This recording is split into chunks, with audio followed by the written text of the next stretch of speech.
এলাকায় বিনা অনুমতিতে ঢুকে পড়েছিস যে বড়। দাঁড়া, তোদের মজা দেখাচ্ছি। ও ডাইনি মাসি, আমরা তো গরিব মানুষ, বন্যায় ঘর বাড়ি হারিয়ে ভেসে বেড়াচ্ছি। তোমার এলাকায় ঢুকতে চাইনি, জলই আমাদের ভাসিয়ে এনেছে। আমাদের দয়া করে ছেড়ে দাও। ও সব আমি শুনতে চাই না। আমার পোষা জিনের মেজাজ ভালো নেই, সে একটা ধাঁধা বানিয়েছে। যদি তোরা সেই ধাঁধার উত্তর দিতে পারিস তবেই ছেড়ে দেব, আর যদি না পারিস তাহলে ওই যে ফুটফুটে মেয়েটা, ওর লাল ফিতেটা আমার চাই। ডাইনি একটা পুরনো কাঁচের বোতল বের করতেই ভেতর থেকে ধোঁয়ার মতো এক বিশাল গোমরা মুখের জিন বেরিয়ে এলো।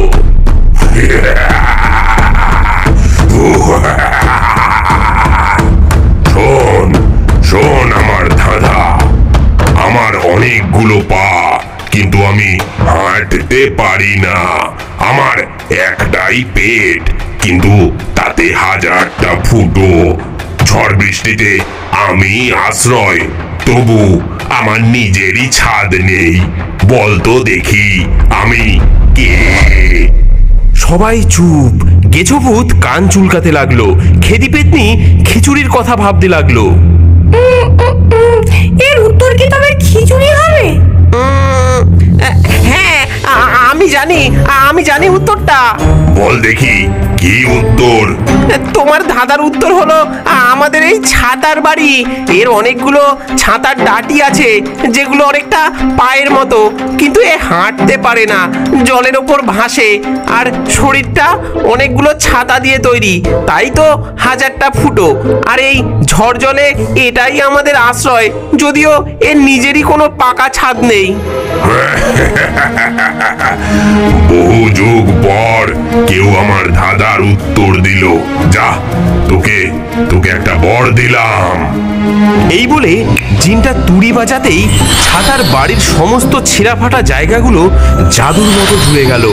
আরেকটা তুড়ি বাজাতেই ডাইনির গাছের বাঁধন আলগা হয়ে গেল। জিনটা মুক্ত হয়ে ধোয়ার মতো হাওয়ায় মিলিয়ে গেল।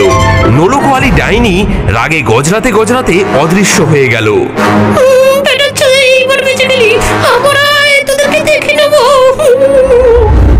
আবার ভাসতে ভাসতে তারা এসে পড়ল এক অদ্ভুত শান্ত জায়গায়। এখানে বন্যার জল স্থির, তার উপর ফুটে আছে হাজার হাজার শাপলা আর পদ্ম ফুল। হঠাৎ জলের ভেতর থেকে ফোঁস করে একটা শব্দ উঠল এবং বিশাল পদ্ম ফুলের উপর দেখা গেল এক অপরূপ সুন্দরী নারীকে। তার কোমর থেকে নিচ পর্যন্ত অংশটা একটা জলজ্যান্ত সাপের লেজ। সেই হলো এই পদ্মবনের রানী, পদ্মনাগিনী। আমার রাজ্যে স্বাগতম মানুষেরা, তোমরা পথ হারিয়েছো। হ্যাঁ মা, আমরা ডাঙার খোঁজে বেরিয়েছি, দয়া করে আমাদের পথ দেখান। পথ দেখানো সহজ নয়। এই পদ্মবন একটা গোলক ধাঁধা, আর এই ধাঁধার প্রহরী হলো একদল দুষ্টু বাচ্চা ভূত। ওরা কাউকে সহজে পথ খুঁজে পেতে দেয় না। যদি তোমরা ওদের মন জয় করতে পারো তবেই মিলবে মুক্তির পথ। কথাটা শেষ হতে না হতেই চারিদিক থেকে খিলখিল হাসির শব্দ ভেসে এলো। গোটা দশেক স্বচ্ছ জলের মতো বাচ্চা ভূত উঠে এসে তাদের জান ঘিরে উপদ্রব শুরু করলো।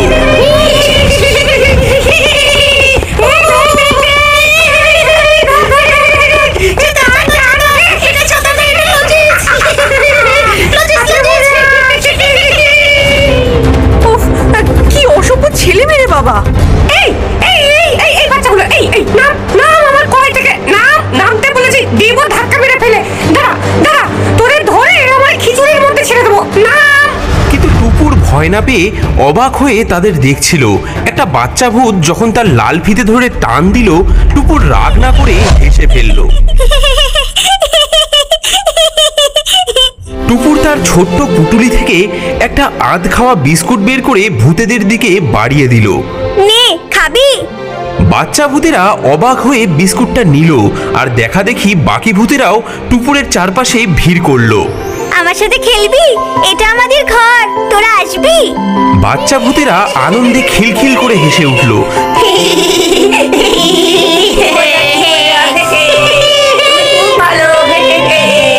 তাদের দুষ্টুমি থেমে গেল। এবার তারা বন্ধু। সর্দার বাচ্চা ভূতটা ইশারায় টুপুরকে একটা বিশেষ দিকে যেতে বলল। তারা সহজেই গোলকধাঁধা পার হয়ে গেল। তোমাদের মেয়ের মনটা পদ্মের মতোই পবিত্র। যাও, ওই যে দূরে একটা উঁচু টিলার মতো দেখা যাচ্ছে, ওখানেই তোমরা আশ্রয় পাবে। নাগিনীর দেখানো পথে এগিয়ে তারা সত্যিই একটা উঁচু এবং শুকনো জায়গায় এসে পৌঁছালো। আরে, এ তো আমার সেই পুরনো বট গাছের মাথা।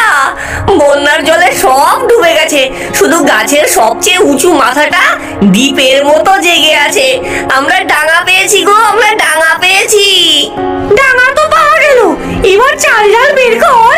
আমার সেই স্বর্গের খিচুড়ি চাই, এক্ষুনি চাই। গাছের ডালপালা জোগাড় করে উনুন ধরানো হলো। খেদি পেতনির বিশাল কড়াই সেই উনুনে চাপানো হলো। কিছুক্ষণের মধ্যেই খিচুড়ির গন্ধে গোটা এলাকা ম ম করতে লাগলো। সেই আশ্চর্য গন্ধে আকৃষ্ট হয়ে জলের তলা থেকে বাচ্চা ভূতেরা উঠে এলো। দূর থেকে নোলকওয়ালি ডাইনিও উকি মারতে লাগলো। এমনকি সেই মুক্ত জিনটাও কোত্থেকে যেন এসে হাজির হলো। এসো এসো, একা খাওয়ার মধ্যে তো কোনো মজাই নেই। সবাই মিলে আজ মহাভোজ হবে।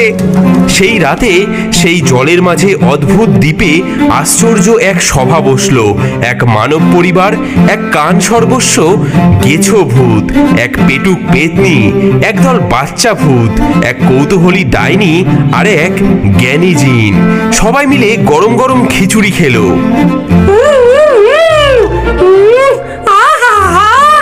ভোলা রে, তোর হাতে সত্যি জাদু আছে। এই বাড়িটা শুধু আমাদের আশ্রয়ই দেয়নি, দিয়েছে এক নতুন এবং অদ্ভুত পরিবার। বন্যায় হয়তো তাদের সবকিছু কেড়ে নিয়েছিল, কিন্তু বিনিময়ে দিয়ে গেছে এমন এক রোমাঞ্চকর অভিজ্ঞতা যা তারা কোনো দিনও ভুলবে না। আর তারপর তারা ওখানেই থেকে গেল যতদিন না বন্যার জল নামলো। সেই উঁচু দ্বীপে ছাতার বাড়ির নিচে তাদের সেই অদ্ভুত বন্ধুদের নিয়ে ভোলার এক নতুন সংসার শুরু হলো। সে এক মজার সংসার বটে।